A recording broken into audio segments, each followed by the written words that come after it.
What's a skill set or trait that you're most proud of about your game? I'm most proud about my mental. Yeah, because I know nothing can faze me, no pressure, no situation. These cameras, nothing faze me. I grew up with it. Shedeur Sanders was projected to go high in the first round of the 2025 NFL Draft, having a decorated season at both Jackson State and Colorado. The son of the Hall of Fame legend Deion Sanders had high hopes of going early and being a cornerstone for an offense for a quarterback needy NFL team. However, things did not shake up that way. After falling out of the first round, he was expected to go in the second round, did not go in the second round, fell to the third round, did not get selected in the third round. My man went all the way down to the fifth round. So, what happened in this meteoric fall from the first round? Was he blackballed? Was he being taught a lesson? Or was he just not good enough to be selected that high? What are your thoughts, B?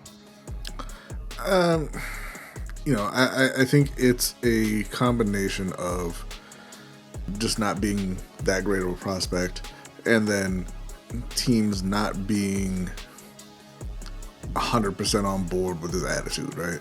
The Giants had come out and said that he wasn't prepared for their meeting, like their interview, and apparently he had acknowledged that fact. And there were just other quarterbacks to go with. Not a great class this year. Cam Ward was kind of the unquestioned number one quarterback, and he's not a great prospect himself. And then you had a group of other guys who were kind of bunched up. I think the perception was that Shedeur was above guys like Jackson Dart and Tyler Shuck and Dillon Gabriel, just because he was a much higher profile player. Everybody watched them at Colorado. He put up pretty nice numbers. But, I mean, the reality is, again, he wasn't a great prospect. They didn't do a whole lot of winning at Colorado. And, there were just other guys there that teams were more comfortable with. I don't agree with the Saints taking Tyler Shuck, but I don't think there's anything nefarious going on there. I think they're incompetent. I don't agree with the Giants taking Jackson Dart over him. I do think there's something nefarious going on there. I think they're racist. That's why they fired their head coach for starting Geno Smith over Eli Manning that one game. As far as Dillon Gabriel, look, I'm going to recuse myself from the Dillon Gabriel conversation. We both root for Oregon. I'm a big fan of Dillon Gabriel. I don't think he's the greatest prospect either. I don't think necessarily that he's going to have a great NFL career, but I'm very much rooting for Dillon Gabriel, which makes it unfortunate that Shedeur was drafted to the same team as Dillon Gabriel, the Cleveland Browns. But I guess that's neither here nor there. Yeah, I think that there could have been some teams that are just like, hey, I'm just not feeling this kid's attitude. I felt during the season that he came across kind of arrogant, and it's just not something that you want in the quarterback position necessarily. But, I don't know Shedeur, and that's what those interviews are for. That's what those private workouts and everything. So you get to know the kid, and you can, call the coaches and talk to them about the kid and everything, and kind of find out what the deal is with them personally. But we've seen something like this before. We saw last year Spencer Rattler win in the fifth round, mostly because people thought he was kind of a jerk. And that came from the documentary that he had when he was in high school. And everybody said that he's turned it around, but, first impressions are hard to break. Yeah. Right? Well, no, I think you broke it down well. I agree with a lot of points that you made. Starting with the Giants. We said it on the show a lot. I know people thought we were joking, but I just, we just don't believe the Giants ever want to start a black quarterback. Right?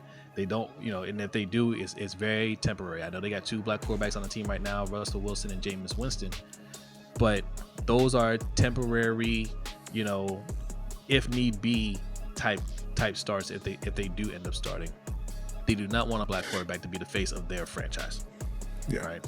So that's just what it is. They've proven it over and over. That's just who they are. The Saints, like you said, they're just a bad team. Absolute idiots.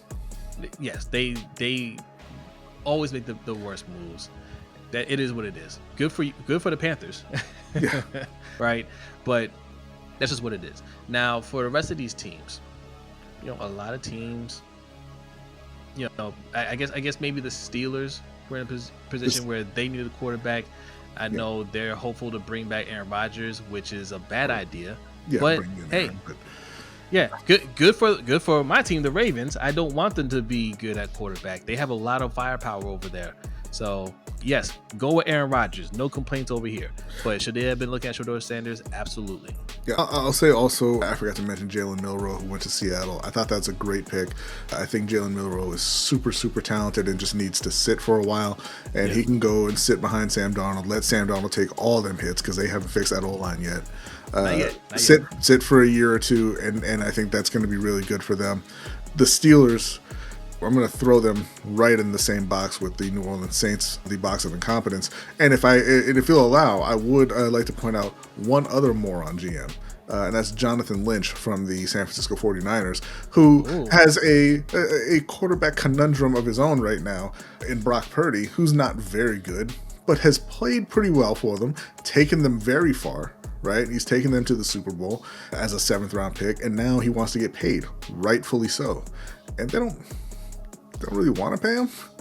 And but you've kind of boxed yourselves in here. You gave up a bunch of picks to get Trey Lance, and then you ran him off before. Now, and not saying that Trey Lance is great or anything, but you didn't really give him a chance. He had some injuries, and you didn't really try to develop him further than that. You shipped him off because you had Brock Purdy. Okay, you also jettisoned Jimmy Garoppolo, who also took you to a Super Bowl, right? And you said, hey, Jimmy, we found younger Jimmy, get out. And now you don't have any other quarterbacks. And now Brock gets to name his price. Unless you walk up to the podium in the 3rd round or 4th round and say, we take Shedeur Sanders. And then you take back that leverage, because now you can go to camp and say, hey, we've got a guy here who's younger than you, probably more talented than you, and we don't have to pay you. Go out there again this year, beat out Shedeur, and then prove you deserve that contract. Yes. Otherwise, we might just go with Shedeur. Yeah. But they didn't do it. Yeah. No, and I agree with that too. The 49ers are definitely another team that should have been interested in that for that very reason. And the Rams, right? Mm-hmm. The Rams, I can understand why they didn't go early on him, because they're right there in the mix for another Super Bowl run. Nobody's really talking about them. But you only have a couple more years. If that, with Matt Stafford. So I think that would have been a great place to get somebody, especially him dropping out of the 1st, 2nd, 3rd round. You go in the 3rd round and get him. It's not costing you anything. You have a guy with good potential on a set team, and he can sit there and learn. Great coaching over there. I think that could have been one of those situations where Matt Stafford retires and you have your next franchise quarterback right there in place, right? So there were a couple teams I think missed out on some good opportunities. Like we said, Sanders isn't the best prospect out there, but he's not bad. Now, and I think we should point out that Cleveland is a great landing spot for him. They have a great roster outside of the quarterback position, right? And not a whole lot of competition there. You got Joe Flacco's old trash. You got Kenny Pickett's young trash. You got Dylan Gabriel's new trash. And then you got Shedeur, right? So, look, if he's not quite ready, they can send Joe out there, and Joe's always entertaining. Joe gonna throw that thing all over the field no matter what color jersey you're wearing. That's always fun to watch. But if he is ready, it's not a whole lot of competition to go through to get to the starting spot in Cleveland. Yeah, I thought Cleveland was, could have possibly went Shedeur in the 1st round, seeing how the only way they're going to be able to compete is by drafting a quarterback. They have Deshaun Watson, who's not going anywhere. Okay, he's not going to play for them anymore, right? But he's not going anywhere. He costs too much money for them to cut. They can't go and sign anybody, right? Yeah. Nobody that can be a starter. The only way they can get a good starting caliber quarterback is through the draft. That's somebody I thought they would look to get, but for him to fall to them in the 5th round, I think that's one of those things. They were probably monitoring it the whole time, and then once they saw him drop out of the third round, they knew they can wait to get him. But I think they were always looking to pick him up. Well, it's funny because it looks like the thought online is that the owner forced that pick. If you look at the war room, nobody's very excited when they made that pick. They're all clapping, but it's a joyless clap. Like, it's not how, when you see a war room, when they pick a guy that they wanted and they act like they just cured cancer or something. Like, it's ridiculous. It's so over the top. Like, you knew you were going to get that player at that spot anyway, but whatever. Anyway. They just kind of like, okay, yeah, we got Shedeur, yay, and they had already drafted a quarterback. So yeah, it kind of feels like maybe that came down from somewhere else and said, they got a call and said, you're taking Shedeur here. But I think it's going to be probably in their own best interest. It's possible. Now, it also could be, look, it's fifth round. We're tired. We want to go home. Yeah. Right. It could be that too. We were streaming 2 days of the draft and I was tired, and I am home. Right. Now I do want to talk about this, like the attitude part of it. Right. Mm-hmm. All right. Not showing up prepared for the Giants interview. Okay. All right. I guess he admitted to that. Maybe he thought the same thing we all thought. Man, you're not going to draft me. You're not going to take a black quarterback. Let's be real about it. Right. It could have been one of those things. Now, the cockiness, right? The bravado, that doesn't really bother me. Like, some quarterbacks have that, and that's never been an issue with other quarterbacks, like Johnny Manziel, right? Mm-hmm. Who showed you there were some issues there, some problematic issues with him before the draft, like Baker Mayfield, who not only unapologetic, and we like Baker, so this isn't like a shot at Baker, but very cocky coming into the league, had off the field issues. Yes. Right. So that's not a thing. When I hear people talk about that part of a person's personality, I dismiss that. Like, that's not a red flag that that teams aren't willing to deal with. They're not willing to deal with it from certain people, right? But I don't think Shedeur. My thing is, was he ever a bad teammate? That's what I always look at. Did teammates have a problem with him? Was it one of those things where he didn't get along with anybody? Which I can see why people would think that, because Deion Sanders is running the program. Deion Sanders has his son out there. Shedeur's got all these endorsements. The only one making more money than him is Travis Hunter, right? I could see where player who's seemingly is getting preferential treatment there could be some resentment amongst players, but I didn't hear any of that, right? I didn't hear any of the players saying, man, like, he was a diva. He's clearly getting preferential treatment. He's kind of a spoiled brat. You didn't get any of that. All I heard was that he was a great teammate and a great leader. So, well, I'll tell you the thing that I didn't like at Colorado specifically was the player who had transferred away from Colorado and said that he felt that he didn't have a fair shot with Deion, right? And he didn't like the way that Deion treated the players who were there when he got the job, which is something that we saw because Deion had the cameras in there, and he's like, yo, you need to go in the transfer portal. You need to find a new home because I'm bringing my people in, essentially. Yep. And then, Shedeur and other players as well went on and started attacking that player, right? And, look, I understand that Deion's your father, but Deion's a grown man. Deion brings that attention on himself. Deion loves that attention. And you can't be getting hooked that easily.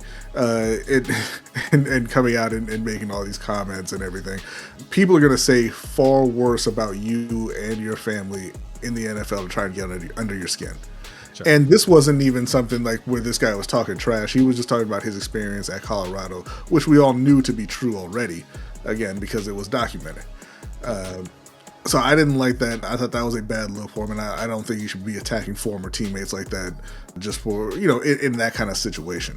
Outside of that, he comes across a little bit arrogant, but a lot of the guys are, right? Yeah, And that's why I always said it's just, I don't know him, and that's what those interviews are for. And then the reports are that he was unprepared in a couple of the interviews with top 10 teams, and it rubbed them the wrong way. I don't know that justifies a drop to the 5th round. But but again, there's always a limit. That's always a tricky thing with quarterbacks, because you either need a quarterback or you don't. It's not, hey, I like this guy in the 2nd round, or I like this guy in the 3rd round. If you don't need a quarterback, you don't like the quarterbacks anywhere. Right? You're just not taking them. So So, all right, we'll wrap it up there. Tune in on Wednesday. We're going to talk about, there's more to the story. I want to talk about the Falcons executive whose son prank called. Not exactly. It was the D coordinator. Oh, I'm sorry. The D coordinator's son who prank called Shedeur. Look, we'll talk about that on Wednesday's show. All right. That might be a court of public opinion piece. All right. And we should say that he was not the only one who got prank called. Apparently, I don't know if it was the same kid, but apparently they called several players. And it's just like, the hell's wrong with you, man? Like, what is even funny about that? Like, I saw the video. It wasn't funny. Like, he just called up. He's like, "Oh, I'm Mickey Loomis." Like, he didn't even have it prepared. Like, he took a long time to figure out who he was. I'm the GM of the Saints. We're gonna take you with our next pick, but you're gonna have to wait longer. And then he hung up. And I was like, it's not even. Right. I was like, whatever. All right, we'll check it out. We'll check it out on Wednesday. We'll talk about it. But look, if you're not subscribed to the channel, hit the subscribe button. All right. We do a live show every Wednesday night at 7:15 p.m. Eastern Time, and we follow it up with the overtime show, which you can find on our Patreon at patreon.com/LBHTShow. Also, check out our website, LBHTShow.com. Buy some merch. Sign up for the newsletter. Thank us later. All right, that's it for this video. We will see you in the next one. Peace.